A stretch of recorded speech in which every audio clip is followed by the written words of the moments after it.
Assalomu alaykum birodarlarim. O'rik sharbati, yurak quvvati.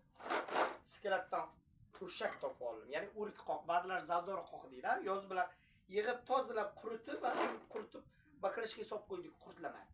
Mana qish bilan endi suvga qaynatib, yonab padarangini imarot. Ko'rdingizmi? Gapirsa yonar bizalar pochka. Qabziyatingiz bormi?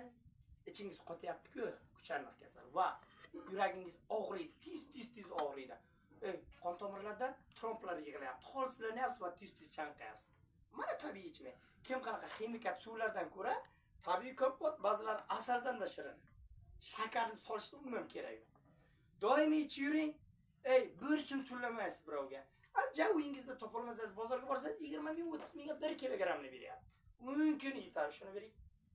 Ana yurak kasalliklariga va ichak kasalliklariga tabiiy ichim dorivor hisoblanadi mana. Bizga ancha vaqt ro'zg'orimiz kichkina.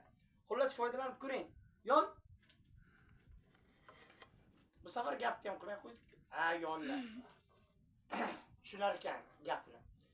Tushunyapsizlarmi? Hamma joyda topiladi. Ziravorchi, dorivorchilarda bor. Hattoki aptekalarda hozir parashok ham chapib ishonasizlarmi? Yaxnakida ko'rdim. Xuddi namatakda parashokka chiqqan damlab ichib yurasiz. Foydalanib ko'ring, yo'qotadigan narsangiz yo'q. Agar video roligimiz yoqsa, like, report olib esdan chiqmas. Xullas sog' salomat bo'lasizlar. Allohga omonat. O'zingiz va yaqinlaringizni asrang.